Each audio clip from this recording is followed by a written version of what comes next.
In this video, we are going to continue looking at the federal budget. In the last couple of videos, we were looking at the taxation side of it. And in this video, we are going to start looking at the spending side. So just like with our taxes and looking at some major sources of tax revenue, we're going to start by looking at some major sources of government expenditures, right? And this is based off of data from 2018. All right, so in 2018, the largest source of government expenditures was Social Security at 24% of the federal budget. Right. The second highest was defense, coming in at 15%. Next was Medicare at 14%. And it would not surprise me if this got higher. As we talked about in our unemployment chapter, we have an aging population, right? We've got that large portion of baby boomers that are, people that are already retiring / getting ready to retire, right? So it would not surprise me if that Medicare soon surpasses, if it hasn't already, the percentage of spending, right, for defense. Right, then our fourth is unemployment insurance.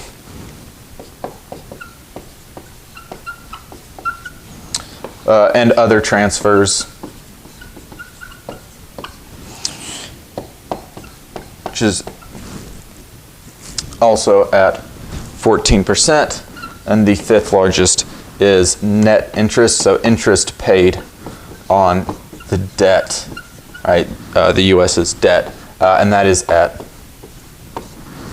8%. Right, so most of the time, students are surprised when I do this kind of in face-to-face classes. I'll ask students what they think the largest source of expenditures is. Almost always people say defense. Some people will say welfare, kind of this unemployment and insurance and transfers, right? But it is actually Social Security.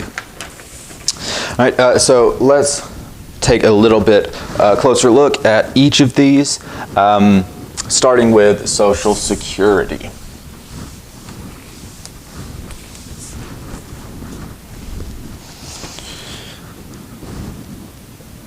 All right, so Social Security payments are determined by a couple of factors.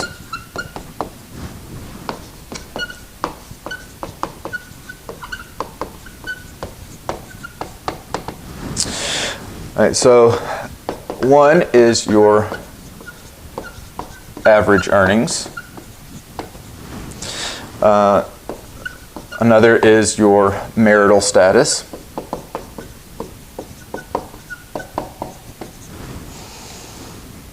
The year of retirement.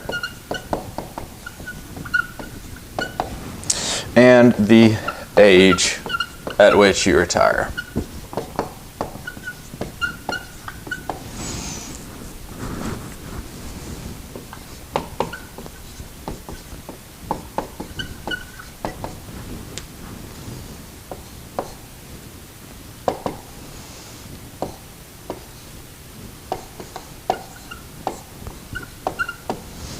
All right, and the average Social Security payment is $1,384 a month.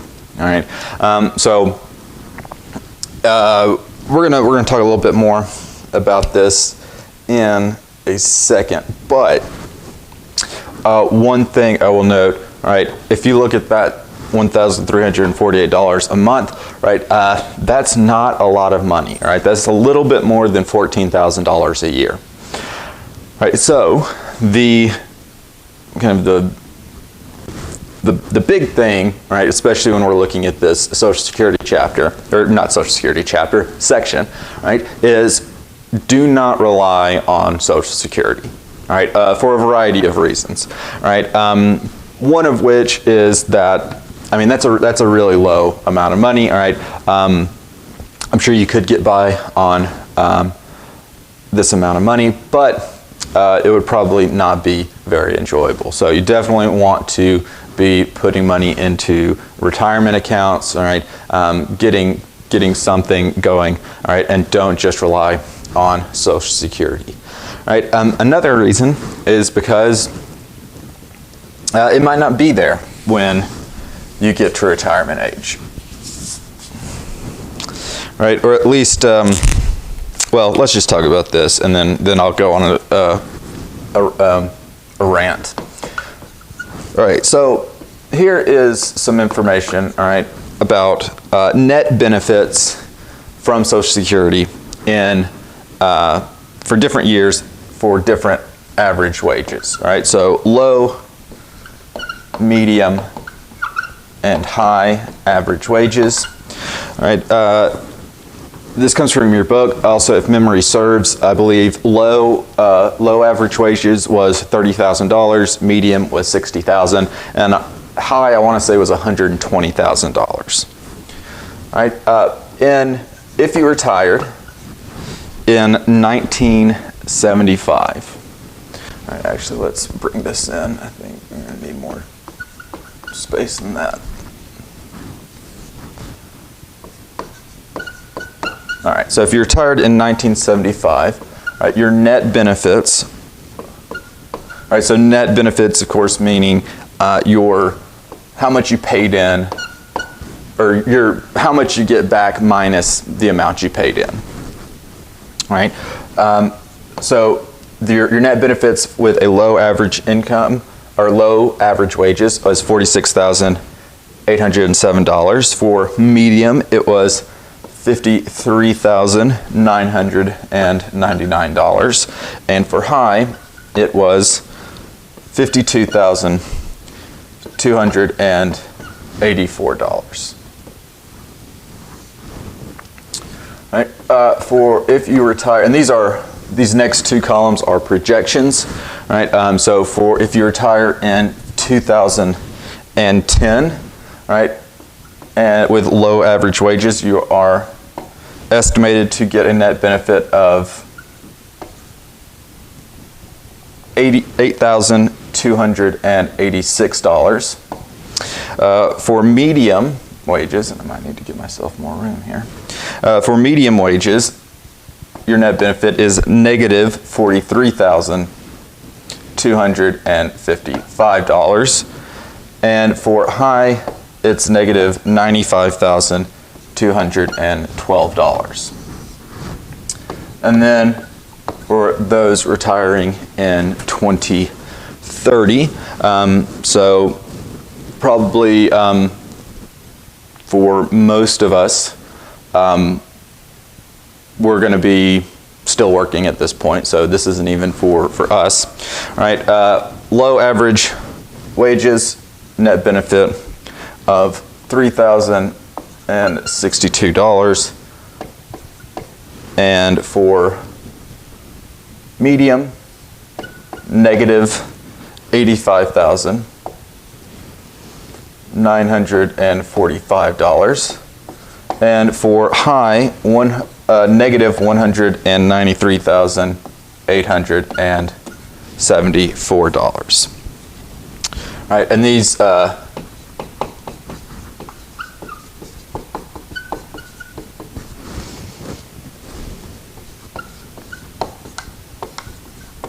all of these figures are in 2004 dollars. Right? I don't expect you to know this chart. Right? It's more to just illustrate something.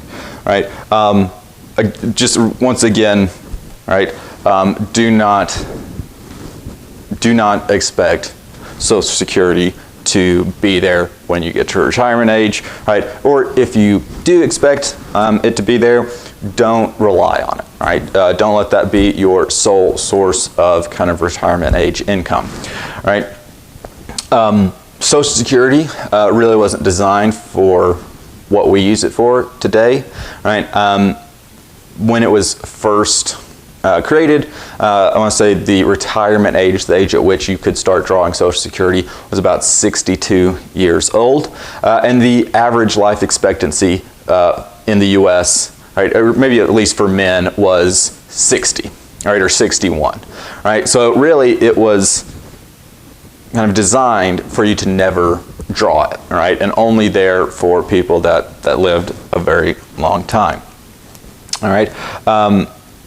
So now with kind of advances in medicine, right, people are living longer, right? They're living very, very long times, but the Social Security system has not changed to match that. So this is me.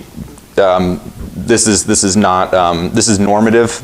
So this is me just kind of stating an opinion. I don't know if this is actually the way it's going to be, but I would imagine that unless either that tax rate, that 6.2%, either that has to increase, right, or the age of retirement has to increase, right? Otherwise, this system is not going to last much longer, right?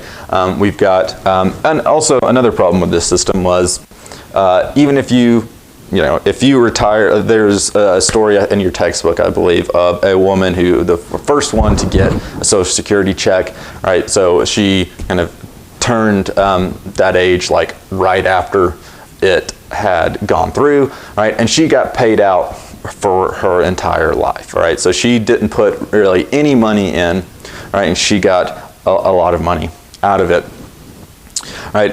And that was kind of an old issue, but now we do have, again, kind of our baby boomers, right? A very large portion of the population that's starting to retire, starting to draw that money, right? And so that's putting a strain on the system because we have a smaller portion of the population, right? We don't have that large of that demographic, right? The proportion of people drawing to people contributing is changing, right? And it's changing in favor of the people drawing, right? There are more now than there were, right? Relative to the contributing population, right?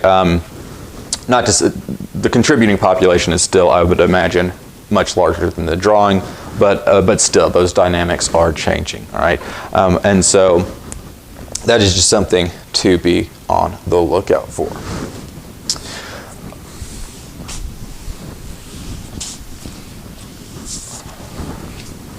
Right, but also, nobody really wants to change that system because that's just kind of the way politics works. Some of the most vocal constituents are elderly, and if you try to take their kind of decrease their benefits or take them away, there's going to be a lot of angry phone calls to senators, and senators like to get reelected, so they're not likely to make any changes to that. All right, but that's it about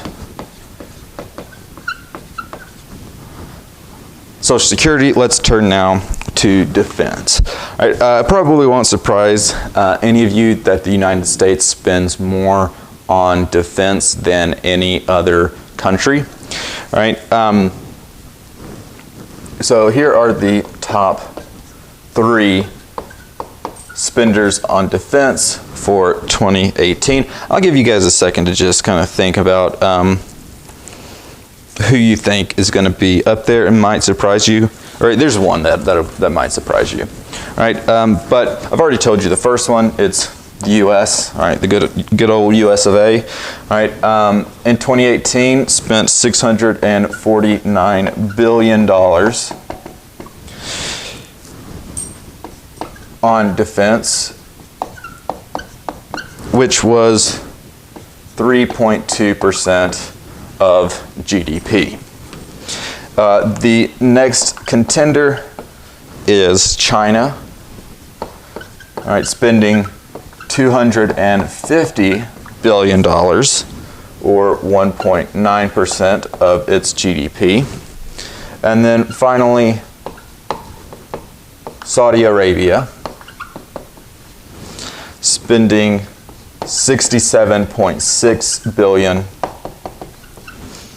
or 8.8% of its GDP.